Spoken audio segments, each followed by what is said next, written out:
Mariamu ambaye umekuwa pamoja nasi katika Pastor Tembo alituhudumia asubuhi katika kipindi cha maombi kila siku asubuhi, na Mungu amemtumia kwa uaminifu, alifanya katika juma zima, na Mungu akubariki sana. Na leo kama macho yataona, basi Bwana akutendee wema. Amen. Au macho baada ya matongotongo. Basi tunashukuru kwa kutubariki katika maombi. Lakini pia natambua uwepo wa Pastor Cornelio Munisi ambaye alikuwa baraka katika kambi letu, ambaye alikuwa akitubariki katika masomo ya uongozi, masomo ya uwakili, lakini pia katika mgawanyiko alikuwa akiwa na form 3 na 4. Kwa kipindi chote hichi amekuwa baraka akituhudumia, na yeye anatokea mtaa wa Maendeleo, Ifakara Maendeleo. Bwana Yesu asifiwe. Na yeye pia ana familia ya mke mmoja ambayo bado ni ndoa changa. Simama basi uweze kusalimia. Tuna furaha pia ya kuwepo na Pastor Bokeh. Yeye alituhudumia katika kipindi cha mafundisho makuu, na alikuwa akishughulika na vijana wale waliokata tamaa. Nadhani watakuwa wamepata tumaini tena jipya. Amen. Wale vijana waliokata tamaa, ninaamini nimepata tumaini kupitia Pastor Bokeh, maana Mungu alitumia vyema katika kambi hili, na yeye pia ni baba wa watoto wawili na mke wake, na tamani pia naye atusalimie mkutano huu.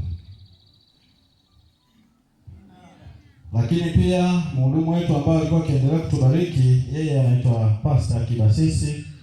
Yeye amekuwa baraka katika kambi yetu, na Pastor, Mungu amekutumia vyema. Nilikuwa nikiona anaporuka sarakasi tikitaka, nasema tenye Kibasisi, basi mimi kijana lakini nashindwa kuruka sarakasi vile. Basi Mungu akutendee mema katika utumishi ambao Bwana amekupatia, na tunakukaribisha sana Yespa katika nyakati nyingine ambazo Bwana atakupa kibali. Wewe utatupungia mkono kwa ibada ya siku ya leo. Kwa Kionda, karibuni kwa kutupatia wimbo wa kukaribisha mhudumu kwenye ibada yetu ya asubuhi ya leo. Lakini mwisho wa ibada tutakuwa na kiapo na tutaelekea kwenye ubatizo. Kwa hiyo ibada yetu itakuwa ikiendelea. Mimi namshukuru Mungu kwa sababu katika juma hili nimefanikiwa kutopata wageni ambao hawanifahamu. Wote huko ndani wananifahamu. Sasa kwa sababu hiyo, basi ninasema Bwana awabariki sana.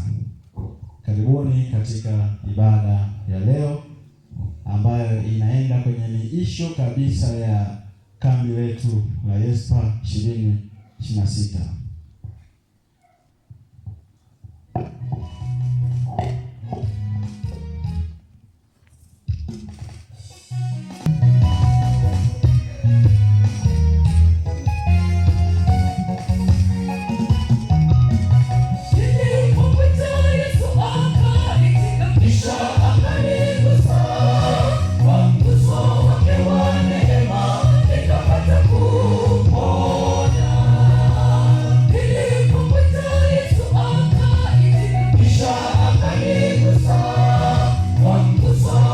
One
nitoke kwake niende wapi?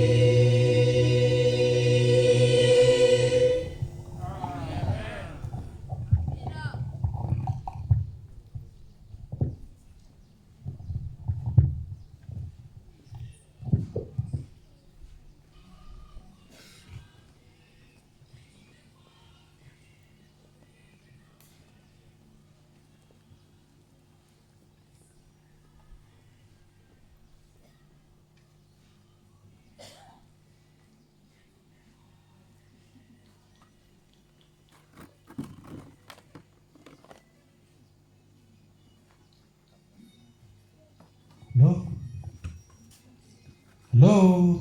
Yes. Hallelujah. Yeah. Bwana asifiwe. Amen.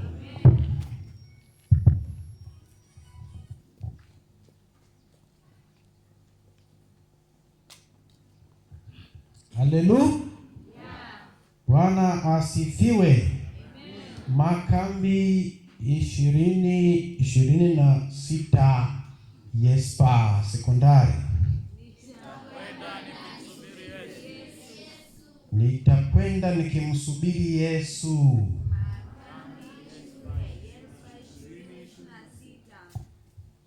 The camp meeting 2026 Jesper.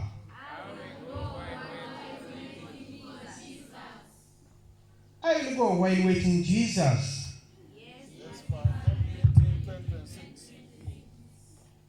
Hey. Hallelujah. Bwana asifiwe sana. Barikiwa wanakwaya ya kanisa la Kihonda.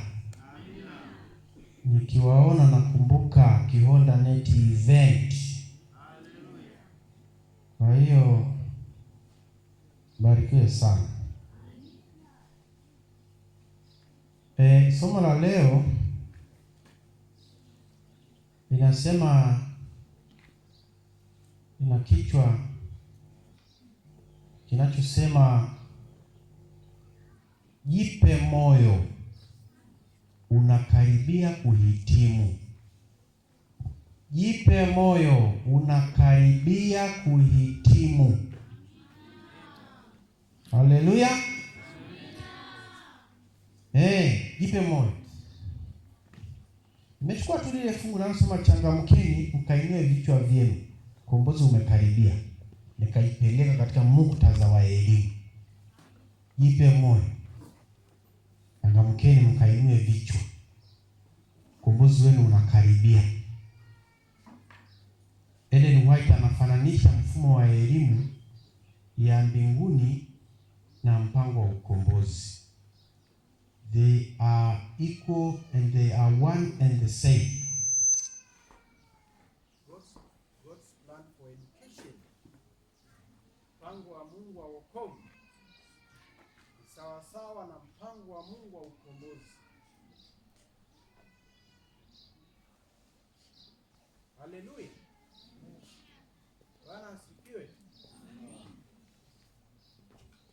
Haleluya. Haleluya. Amina. Haleluya. Haleluya.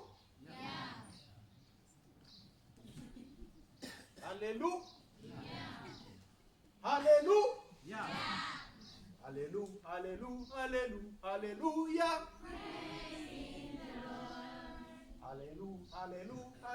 Haleluya.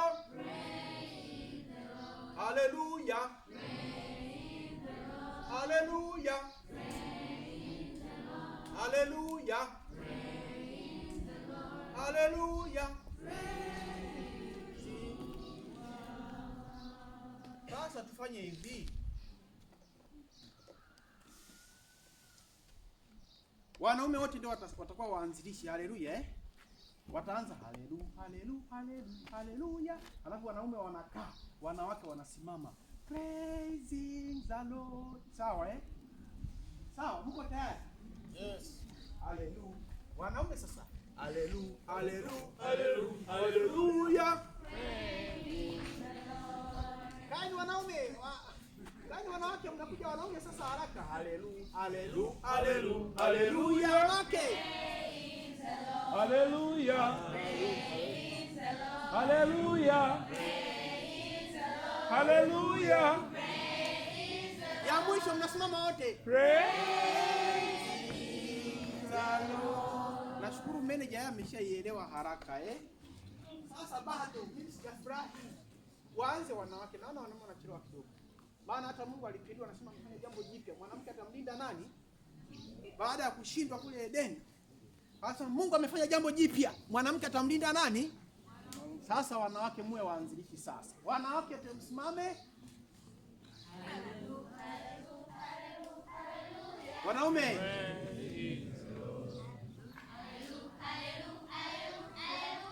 Praising the Lord. Praising the Lord. Praising the Lord. Praising the Lord. Praising the Lord. Bwana asifiwe. Haleluya. Amen. Bwana asifiwe. Amen. Asante sana. Somo linasema unakaribia kuhitimu, jipe moyo. Unakaribia kuhitimu, jipe moyo. Asante sana. God is good all the time, and all the time God is good. Amen.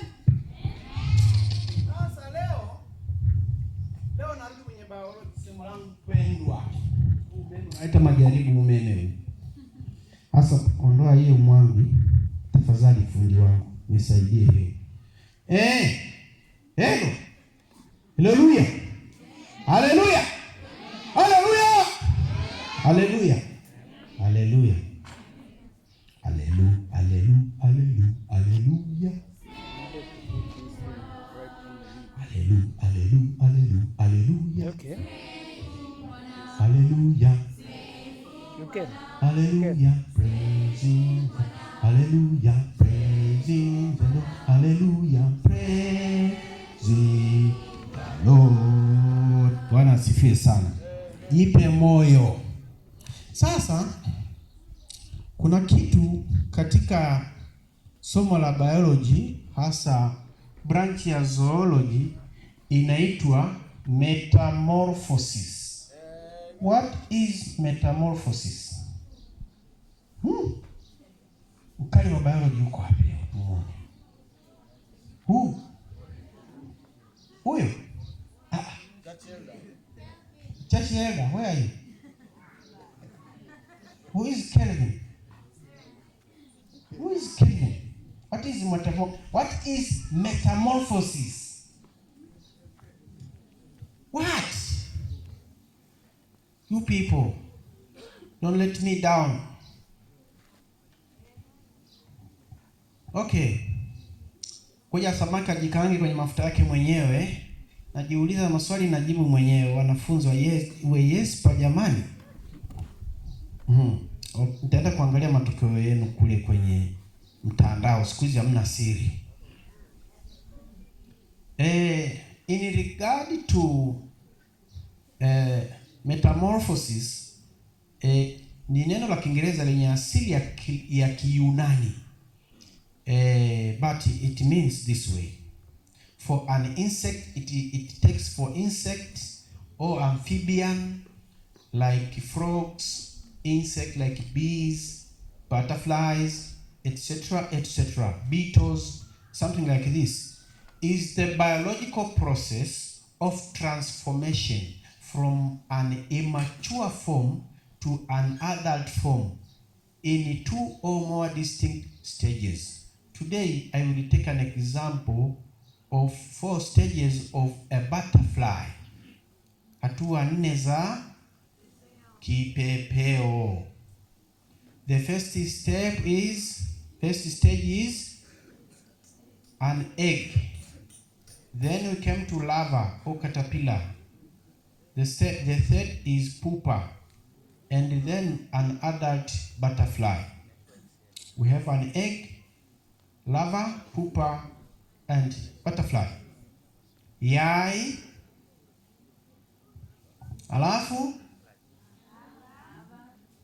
alafu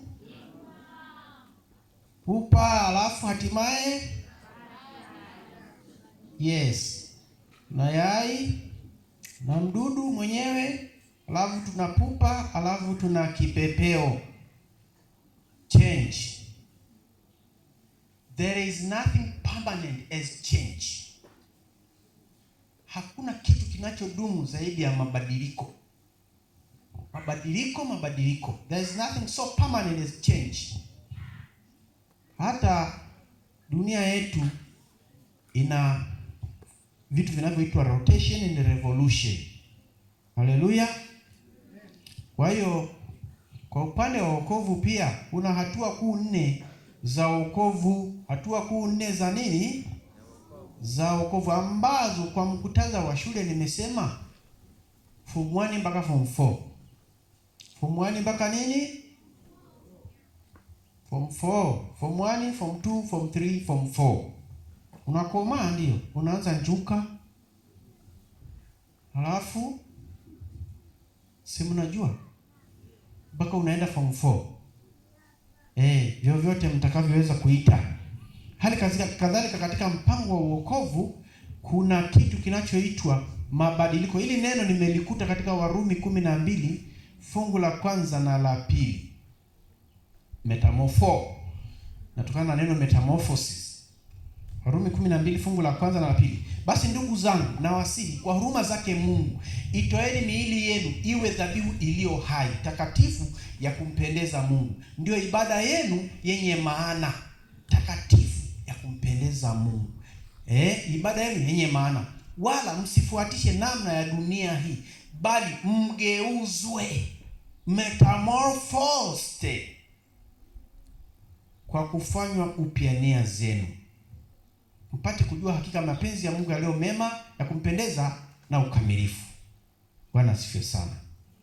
Mahali pengine nimekutana na neno hilo metamorphosis na Wakorintho wa pili sura ile ni ya 3 fungu lile la 18. Lakini sisi sote kwa uso usiotiwa utaji, tukiurudisha utukufu wa Bwana kama vile katika kioo, tunabadilishwa tufanane na mfano huo toka utukufu hata utukufu, kama vile kwa utukufu utokao kwa Bwana aliye Roho. Hapa Roho Mtakatifu ana function kama mwalimu, anatufundisha. Mahali pengine Yakobo anasema tukisoma neno la Mungu tusiwe kama wanaotazama kioo wanakwenda wanasahau. Tunasoma, tunaelewa. Bwana asifiwe sana. Na hatimaye tunaishi. Zamani nakumbuka tulikuwa tunasema hivi, cramming is directly proportional. Yaani form 1 wao wana cram, lakini ukifika form 4 wanaelewa. Sasa cramming is directly proportional to understanding if bundi is kept constant. Bundi ukuwa ufaidike na dunia ijayo. Haleluya. Wanafunzi mmenipata, walimu mmenielewa? Yaani mwanzoni tunakariri lakini hatuelewi. Hata Yesu anasema mwanzoni mlikuwa hamuelewi, sasa hivi siwaiti nyinyi watumwa. Sasa hivi ninawaita ndugu zangu, ninawaita marafiki. Haleluya. Cramming is directly proportional to understanding if bundi is kept constant. Yaani wewe endelea kusoma tu na kukariri, mwishoni utaelewa. Hata mtoto anakaririshwa lakini kisha kuwa mtu mzima anaelewa maana yake. Bwana asifiwe sana. Kwa hiyo elimu ni mpango wa ukombozi. Sasa kuna madarasa 4 ya elimu katika Biblia. Hili ni darasa la kwanza, linaitwa kuhesabiwa haki kwa imani au kusamehewa. Edikaiosuneis. Kusamehewa haki au kuhesabiwa haki. Halafu kuna kutakaswa, hagiasmos. Halafu kuna kugeuzwa, metamorphose, na hatimaye kuna kutukuzwa, edoxasen. Haleluya. Hizo ni processes.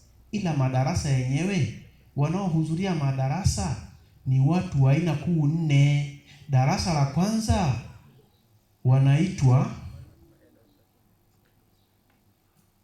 psuchikos, Sema psuchikos. Hao ndo manchuka. Psuchikos. Alafu darasa la pili inaitwa sarkikos. Sema sarkikos. Darasa la tatu linaitwa pneumatikos. Darasa la 4 linaitwa doxes. Leo naongea Kiyunani, mnisamehe vijana wangu, lakini ni majina nimeyakuta. Yaani wakati Warumi, Paulo katika Warumi anasema injili ni uwezo wa Mungu uletao wokovu kwa kila aaminie. Kwa Myahudi kwanza na kwa Myunani. Ni uwezo wa Mungu uletao wokovu kwa kila aaminie. Kielelezo au role model ni Yesu Kristo. Bwana asifiwe sana. Hebu tuangalie Yesu Kristo katika Warumi sura ile ya kwanza mstari wa 3 na 4. Yaani habari za mwanawe aliyezaliwa katika ukoo wa Daudi kwa jinsi ya mwili, na kudhihirishwa kuwa uwezo wa kuwa mwana wa Mungu kwa jinsi ya Roho ya utakatifu, kwa ufufuo wa wafu, Yesu Kristo Bwana wetu. Unaona vitu kama 4 hapa. Yesu amekuja katika mwili, akadhihirishwa kwa uwezo kuwa mwana wa Mungu kwa jinsi ya Roho, anaongelea utakatifu, alafu anaongelea hatimaye ufufuo. Haleluya. Hii pia inaitwa siri ya utauwa. Siri ya nini? Utauwa, katika Timotheo sura ya 3 fungu lile la 16. Bila shaka siri ya utauwa ni kuu. Mungu alidhihirishwa katika mwili, akajulikana kuwa na haki katika roho, akaonekana na malaika, akahubiriwa katika mataifa, akaaminiwa katika ulimwengu, akachukua katika utukufu. Anaanza katika mwili, anakuja anakuwa anaonekana katika roho, alafu hatimaye anatukuzwa. Bwana asifiwe sana. Hiyo inaitwa siri ya utauwa. Na maneno yanayotumika ni yale yale. Maneno ni yale yale. Kwa hiyo Warumi anapoelezea hivyo, ukija katika Wakorinto, ukija katika nani? Wakorinto. Kuna Wakorinto wa kwanza inaelezea aina kuu 4 za binadamu. Aina kuu 4 za nani? Hebu tusome sasa, twende haraka haraka kidogo. Korinto wa kwanza sura ya 2 fungu la 14. Wakorinto wa kwanza sura ya 2 fungu la 14. Anasemaje?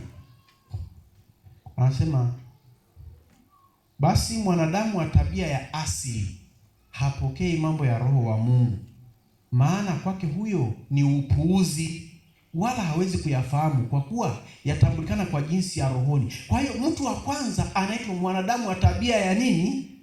Ya asili, psuchikos. Mtu wa tabia ya asili, psuchikos. Huyu ni mtu ambaye hamjui Mungu kabisa, ni mpagani. Psuchikos ni mtu anayeanza shule, hana kitu kichwani, anakuja kupandikizwa baadaye. Haleluya. Haya, mtu wa pili anaitwa sarkikos. Sarkikos, Wakorinto wa kwanza sura ya 3. Hiyo hiyo Wakorinto wa kwanza sura ya 3 fungu la kwanza na kuendelea. Lakini ndugu zangu, mimi sikuweza kusema nanyi kama watu wenye tabia ya rohoni. Hiyo sijaigusa bado, tabia ya rohoni. Bali kama watu wenye tabia ya mwilini.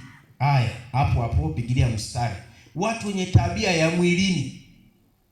Watu wenye tabia ya asili, alafu wanakuja wenye tabia ya mwilini. Naelewana, tunachanganyana? Watu wa tabia ya rohoni, alafu wenye tabia ya nini? Ya mwilini. Hawa ni nani? Anasema kama watoto wachanga katika Kristo, na aliwanywesha maziwa, sikuwalisha chakula, kwa kuwa mlikuwa hamjakiweza, naam hata sasa hamkiwezi. Kwa maana hata sasa ninyi ni watu wa tabia ya mwilini. Maana ikiwa kwenu kuna husuda na fitina, si watu wa tabia ya mwilini ninyi, tena mnaenenda kwa jinsi ya kibinadamu? Maana hapo mmoja asemapo mimi ni wa Apolo, mwingine mimi ni wa Apolo, mimi ni wa Paulo, ninyi si wanadamu? Basi Apolo ni nani? Paulo ni nani? Ni wahudumu ambao kwao mliamini, na kila mtu kama Bwana alivyompa. Haya, huyu ni Mkristo lakini mchanga katika imani. ni mchanga. Ndio maana anasema nalionyeshwa maziwa. Kumbuka metamorphosis, transformation from young state, from birth or hatching to adult. Tunaendelea. Kwa hiyo huyo mtu wa pili anaitwa sarkikos, mtu wa mwilini.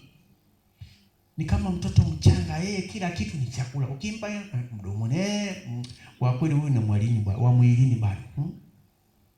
Sio kila kitu kinaliwa bwana. Sasa mtu wa tatu anaitwa mtu wa rohoni. Mtu wa nini? Wa rohoni. Wakorintho wa pili fungu lile la 14, fungu la 15 na 16. Anasema, lakini mtu wa rohoni huyatambua yote, wala yeye hatambuliwi na mtu. Kumbuka, mtu wa rohoni hawamuoni, lakini yeye anaona. Mtu wa rohoni huyatambua yote, yeye hatambuliwi na mtu. Huwezi kudefine mtu aliyezaliwa mara ya pili. Maana ni nani aliyeifahamu nia ya Bwana amwelimishe? Lakini sisi tunayo nia ya Kristo. Anaitwa mtu wa tabia ya rohoni. Mtu wangapi huyo? Wa tatu. Tunaanza mtu wa tabia ya asili, mtu wa tabia ya mwilini, mtu wa tabia ya rohoni, halafu hatimaye tunakwenda ya 4. Wa 4 huyu anapatikana katika Wakorintho sura ile ya 15. Paulo anaweka mwisho kabisa huko, anzia fungu la 44 na kuendelea. Wakorintho wa kwanza 15 fungu la 44 na kuendelea. Upandwa mwili wa asili, anarejea mwili wa asili. Hufufuliwa mwili wa roho. Ikiwa huko mwili wa asili na wa roho pia huko. Ndivyo ilivyokuwa mtu wa kwanza Adamu, akawa nafsi iliyo hai. Adamu wa mwisho ni roho yenye kuhuisha, lakini hautangulii ule wa roho, bali ule wa asili. Baadaye huja ule wa roho. Mtu wa kwanza atoka katika nchi, ni wa udongo. Mtu wa pili atoka mbinguni. Kama alivyo yeye wa udongo, ndivyo walivyo wa udongo, na kama alivyo yeye wa mbinguni, ndivyo walivyo walio wa mbinguni. Na kama tulivyochukua sura yake yule wa udongo, kadhalika tutachukua sura yake yeye aliye wa mbinguni. Ndugu zangu, nisemayo ni haya, ya kuwa nyama na damu haziwezi kurithi ufalme wa Mungu, wala uharibifu kurithi kutokuharibika. Angalieni, nawaambia ninyi siri, hatutalala sote, lakini sote tutabadilika, kwa dakika moja, kufumba na kufumbua, wakati wa parapanda ya mwisho. Maana parapanda italia na wafu watafufuliwa, wasiwe na uharibifu, nasi tutabadilika. Maana sharti huu uharibikao uvae kutokuharibika, na huu wa kufa uvae kutokufa. Haleluya! Basi huu uharibikao utakapovaa kutokuharibika, na huu wa kufa utakapovaa kutokufa, hapo ndipo itakapokuwa lile neno limeandikwa, mauti imemezwa kwa kushinda. Bwana asifiwe sana. Sasa fungu letu kuu. Mnakumbuka fungu letu kuu katika makambi haya? Fungu letu kuu narejea ili tuweze kuelewa huyu mtu wa 4 ni mtu wa aina gani. Huyu mtu wa 4 ni mtu wa utukufu. Ni mtu wa nini? Wa utukufu. Amekuwa wa tabia ya rohoni, amekuwa wa kiroho. Sasa ametukuzwa. Amefanya nini? Ametukuzwa. Ni mtu aliyetukuzwa. Ni mtu aliyetukuzwa. Huyu ni mtu wa umilele asiyekufa tena. Anakuwa na mwili wa roho, soma pneumatikos, au anaitwa mwili wa utukufu, soma tes doxes. Haleluya! Huyu mtu anapofufuliwa na kutukuzwa katika Kristo, anakuwa ni mtu wa umilele, mwenye mwili wa roho. Mtu wa umilele ni mtu anayepaa, ana mabawa. Ni mtu anayepokea mwili wa kiroho wenye utukufu. Ni mtu anayefanana na malaika. Ile Yesu anasema mtafanana na malaika. Unaweza kaangalia Luka 20:36. Luka 20:36 anasema hivi, wala hawawezi kufa tena, kwa sababu kuwa sawasawa na malaika, nao ni wana wa Mungu, kwa vile walivyo wana wa ufufuo. Udhihirisho wa Yesu kama mwana wa Mungu ni pale alipofufuka, kama tulivyosoma katika Warumi, habari za mwanawe aliyezaliwa katika ukoo wa Daudi kwa jinsi ya mwili, na kudhihirishwa kwa uweza kuwa mwana wa Mungu kwa jinsi ya Roho ya utakatifu, na ufufuo kwa ufufuo wa wafu, Yesu Kristo Bwana wetu. Haleluya. Kwa hiyo umeona watu wangapi? Ni kama Danieli na wenzake walikuwa watatu kwenye tanuru, lakini yule wa nne anafanana na mwana wa nani? Wa Mungu. Haleluya. Hawa watatu ni wa kidunia, lakini yule wa nne ni wa kimbingu. Haleluya. Hata injili zile za synoptic zinamueleza Yesu kwa lugha za kibinadamu. Yesu ni mfalme wa ukoo wa Daudi. Yesu ni mtumishi, mwana wa Yusufu. Alafu Yesu ni mwana wa Adamu. Hatimaye Yesu ni mwana wa Mungu katika Injili ya Yohana. Haleluya. Bwana asifiwe sana. Kwa hiyo Yesu ni njia. Yesu ni nini? Ni njia ambayo tunaipitia. Na anaposema kwamba alipotenda haki akawahesabia wote haki, darasa lote likafaulu, wakaitwa dikaios. Wale waliokuwa psikos wote wakawa dikaios. Haleluya.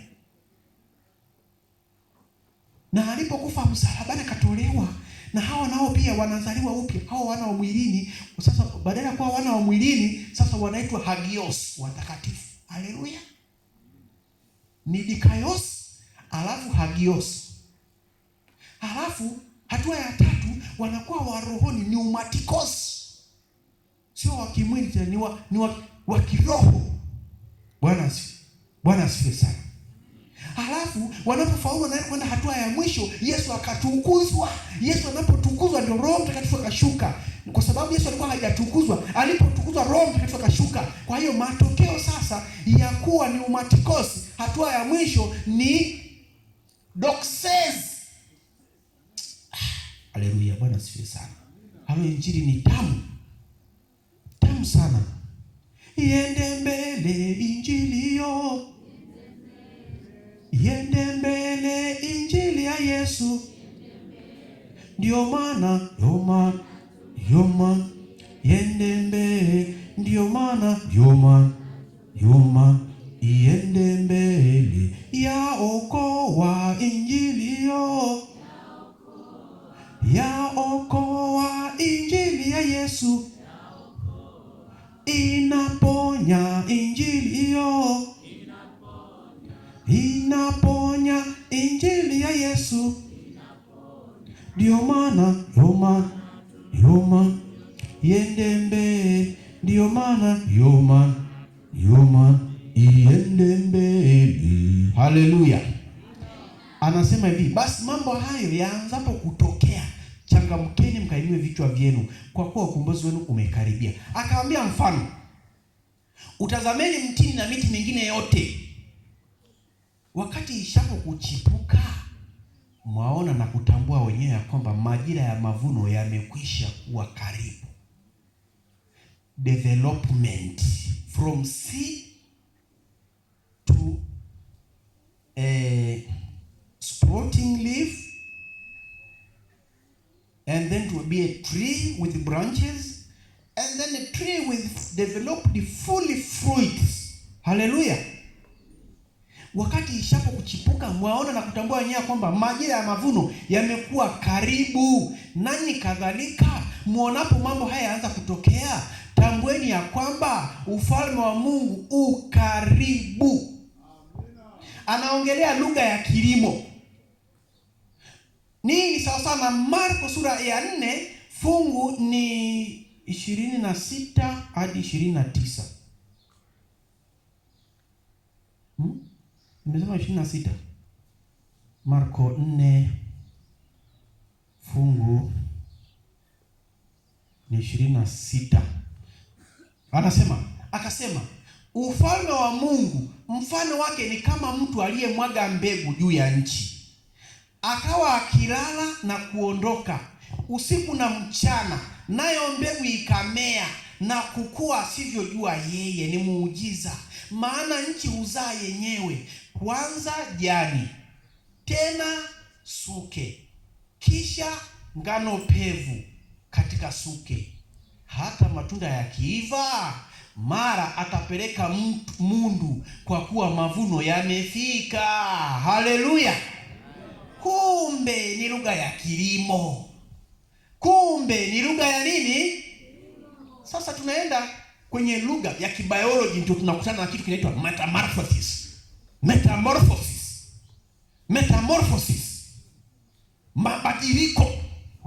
Mabadiliko. Haleluya! Lugha ya kilimo na lugha ya kibiolojia. Mwana wa Mungu alifanyika mwili, akaonekana na wanadamu, akaonekana na malaika, akahubiriwa katika mataifa, akachukuliwa juu katika utukufu. Sasa kuna hatua kuu 4 za wokovu katika Warumi. Hatua kuu ngapi? 4. Hatua hii ya kwanza inaitwa kuhesabiwa haki kwa imani. Basi tukiisha kuhesabiwa haki itokayo katika imani, mwe na amani kwa Mungu kwa njia ya Bwana wetu Yesu Kristo. Tukiisha kuhesabiwa haki, tuwe na nini? Na amani. Ni wokovu kutoka kwa hatia na hukumu ya dhambi.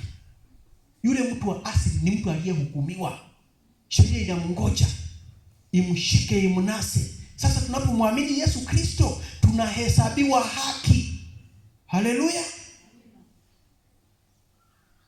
Ukienda sura ile ya 3 anzia 23, anasema kwa sababu wote wamefanya dhambi na kupungukiwa na utukufu wa Mungu. Wote wamefanya dhambi. Kwa hiyo Mungu anapambana na dhambi, halafu anapambana na kifo, na hatimaye wanarejeshewa utukufu. Anasema wanahesabiwa haki bure kwa neema yake, kwa njia ya ukombozi ulio katika Kristo Yesu, ambaye Mungu amekwisha kumweka awe upatanisho kwa njia ya imani katika damu yake, ili aonyeshe haki yake kwa sababu ya kuziachilia katika kustahimili wa Mungu dhambi zote zilizotangulia kufanywa, apate kuonyesha haki yake wakati huu, ili awe mwenye haki na mwenye kumhesabia haki yeye amwaminie Yesu. Awe mwenye haki na mwenye kumhesabia haki yeye amwaminie nani? Yesu. Kuhesabiwa haki kwa imani, wazungu wanasema justification. Haleluya! Hatua ya pili, justification by faith. Hatua ya kwanza. Hatua ya pili, tunaenda Warumi hiyo sura ile ni ya 6 mstari ni wa 22. Lakini sasa mkiisha kuwekwa huru na kuwa mbali na dhambi na kufanywa kuwa watumwa wa Mungu, mnayo faida yenu, ndiyo kutakaswa. Mnayo faida yenu, ndiyo kufanya nini? Kutakaswa. Na mwisho wake ni uzima wa milele. Anaongelea ule uzima kwenye hatua ya mwisho, uzima wa milele. Yaani ukisha kamata elimu, mwisho wake ni uzima, na unawaka kama jua. Yaani mwisho unang'aa, unakuwa mtukufu. Maana katika Mithali anasema mkamate sana elimu, simwache ande zake, maana huo ni uzima wako. Na anasema njia ya mwenye haki hung'aa mpaka mchana mkamilifu. The path of the just shines ever brighter unto a perfect day. Haleluya! Sasa anasema mnayo faida yenu, ndio kufanya nini? Kutakaswa. Hiyo ni lifelong. Kuhesabiwa haki tunaanza pale tunapomwamini Yesu, lakini tunaendelea kuwa covered na haki yake. Bwana asifiwe sana. Hiyo ni matokeo ya kazi ya Mungu ndani ya Yesu, tunahesabiwa haki. Kutakaswa ni matokeo ya kazi ya Mungu ndani yangu mimi na wewe. Kutakaswa ndio faida yetu, tunatakaswa. Haleluya! Hatua ya pili, Warumi 12. Hiyo ni Warumi. Warumi jamani ni injili. Injili ni uwezo wa Mungu uletao wokovu kwa kila amini, toka imani hata imani. Yaani imani nayo inakuwa, mtu huendelea kuamini. Mwenye haki ataishi kwa imani, toka imani hata imani. Bwana asifiwe sana. Basi ndugu zangu, na wasihi kwa huruma zake Mungu, itoeni miili yenu iwe dhabihu iliyo hai, takatifu, ya kumpendeza Mungu, ndio ibada yenu yenye maana.